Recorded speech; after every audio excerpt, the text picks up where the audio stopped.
Hello everyone, তোমরা সবাই কেমন আছো? নিশ্চয়ই ভালো আছো, সুস্থ আছো। দেখো, আমিও খুব ভালো আছি। আজকে সকালে জলখাবারে বানিয়েছিলাম পরোটা আর ডিমের ভুজিয়া।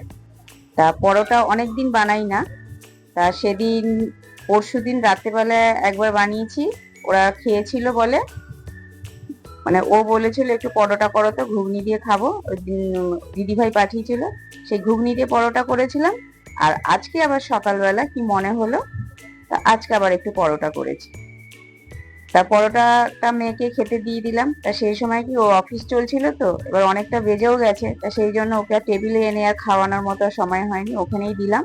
দিয়ে বললাম তুই হাতে ধরে খা। আর আজকে বাইরের ওয়েদারটা সকাল থেকেই এত মানে মেঘ করে আছে, মানে বলার আর কিছু নেই। তারপরে টেবিলে এসে আমিও খেতে বসে গেলাম, ছেলেকেও ওখানে খেতে দিলাম। তা পরোটা ওদের জন্য করেছি, তা আমার আর মায়ের জন্য রুটি করেছিলাম। তা আমি ভাবলাম পরোটা করেছি, একটা পরোটা একটু টেস্ট করে দেখি। তা জলখাবারটা খেয়ে নেওয়ার পর আজকে করেছিলাম পনিরের কোফতা। তা পনিরটা কি বলতো হয়ে গেল, এক সপ্তাহের ওপরে হয়ে গেছে। এবার কি, তখন ভাবছি যে পনিরটা এইভাবে রেখে দিলে, ফ্রিজেই যত রাখা জলের মধ্যেই রেখেছি, কিন্তু যতই এইভাবে রাখি নষ্ট হয়ে যাবে। সেই জন্য ভাবলাম আজকে একটু কোফতাই করে নিই। তা পনিরটাকে এইভাবে দেখো সুন্দর করে গ্রেট করে নিয়েছি। এবার গ্রেট করতে গেলে না, আমি গ্রেটারটা দিয়ে যেন উল্টো সোজা বুঝতে পারি না। তা যাই হোক, সুন্দরভাবে দেখো এইভাবে গ্রেট করে নিয়ে তারপরে হাত দিয়ে ভালো করে মেখে নিলাম। মেখে নিয়ে সাথে আমি 4 টুকরো আলু দিয়েছি। আর হচ্ছে মানে বেসন আমি এখানে দেখি যে 3 চামচ, কিন্তু পরে আমি আরো 3 চামচের মতো বেসন দিয়েছি। পরিমাণ মতো নুন, হলুদ গুঁড়ো, এদিকে লঙ্কার গুঁড়ো দিয়েছি। সাথে তোমার দিয়েছি হচ্ছে গরম মশলা। আর মানে অল্প করে আর কি শাহি গরম মশলা দিয়েছি।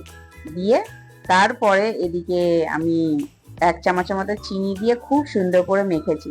মানে শাহি গরম মশলাটা খুব একটা ছিল না, যেটুকুনি ছিল সেটুকুনি দিয়ে, মানে গরম মশলা তো এমনি দিয়েছি।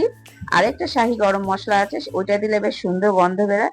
ওইটাও আর কি অল্প ছিল, যেটুকুনি ছিল সেটুকুনি দিয়েই আর কি করেছি। আর একটু রেখে দিয়েছিলাম পরে তোমার যখন পুরো রান্নাটা করব তখন ওই গ্রেভিতে দেওয়ার জন্য।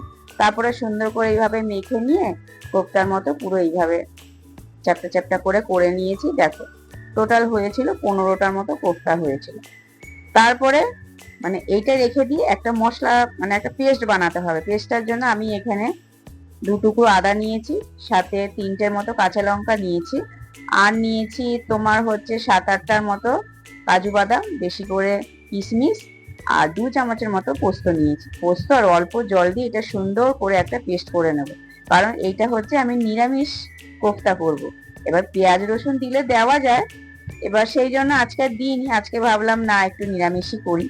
তারপরে দেখো ফ্রাই প্যান, ওদিকে তো পেস্ট হয়ে গেছে, ফ্রাই প্যানে এদিকে সুন্দর করে লাল লাল করে কোফতাগুলোকে আমি ভেজে নেব।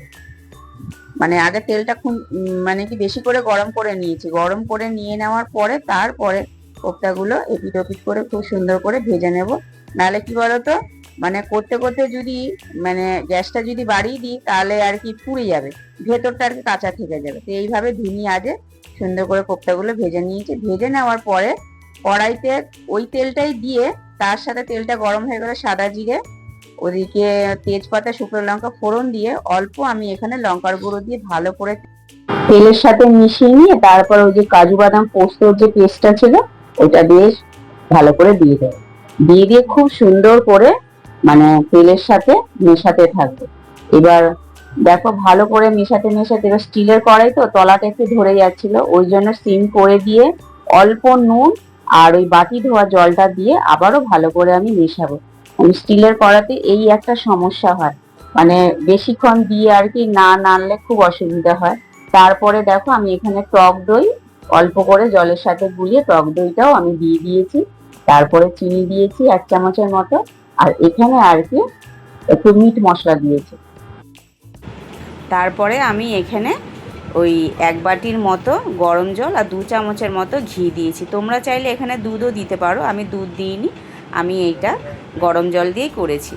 তা সুন্দরভাবে আমি ঝোলটা ফোটার জন্য কিছুক্ষণ রেখে দেবো। দেখো ঝোলটা পুরোপুরি ফুটে গেলে আমি এখানে ভেজে রাখা কোফতাগুলো আমি এখানে সব দিয়ে দেবো। কিছুটা এখন দিয়েছি, দিয়ে আগে ঝোলের সাথে একটুখানি কিছুক্ষণ মিশিয়ে নেওয়ার পরে আবারও বাদবাকি কোফতাগুলো আবারও সুন্দরভাবে ওপর দিয়ে সাজিয়ে দেব। দেখো পুরোটা এইভাবে ফুটে গেলে তারপরে আমি একটা বাটির মধ্যে ঢেলে ঠান্ডা করে নেব। ঠান্ডা করে নিয়ে এই যে ছোট্ট প্লেটের মধ্যে আমি অল্প করে মেখে দেখাচ্ছি, এইটা হচ্ছে যাতে আমি মানে খাবারের ভিডিও করি, সেই জন্য এটা ছোট্ট করে আমি ভিডিওটা করেছি। এরপরে দুপুরের আজকে মেনুতে ছিল তোমার দুধ কচু পাতা বাটা চিংড়ি মাছ দিয়ে। এটা মা কালকে পাতাটা সেদ্ধ করে রেখেছিল, তা সেইটাই আজকে বেটেছে। আর এই যে নিরামিষ কোফতাটা আর হচ্ছে তেলাপিয়া মাছের ঝোল ছিল কালকেরই। তা এই ছিল আজকের আমাদের দুপুরে মেনু। তা ছেলেকে খেতে দিয়ে দিয়েছি, ছেলের প্রায় খাওয়া শেষ হয়ে গেছে। তারপরে দুটো থালার মধ্যে ভাত বেড়ে নিয়েছি, মেয়ের থালার মধ্যে ভাত দিয়ে দিয়েছি, আর এদিকে আমিও বেড়ে নিয়েছি, কারণ মার তো একসাথে হয় না, মার স্নান করতেই একটু দেরি হয়ে যায়। তারপরে প্রথমে আমি দুধ কচু বাটাটা দিয়ে খেয়েছি, এত সুন্দর হয়েছে পাতা বাটাটা, সত্যি কথা। তোমরাও কিন্তু একবার এই দুধ কচু পাতা বাজার থেকে এনে অবশ্যই চিংড়ি মাছ দিয়ে একবার খেও, অসাধারণ লাগে, মানে কিচ্ছু লাগে না, পেঁয়াজ রসুন দিয়ে এইভাবে করবে। তো এইভাবে তোমরা আমার পাশে থেকো, তোমরাও ভালো থেকো, সুস্থ থেকো। তা চলো এখনকার মতো টাটা।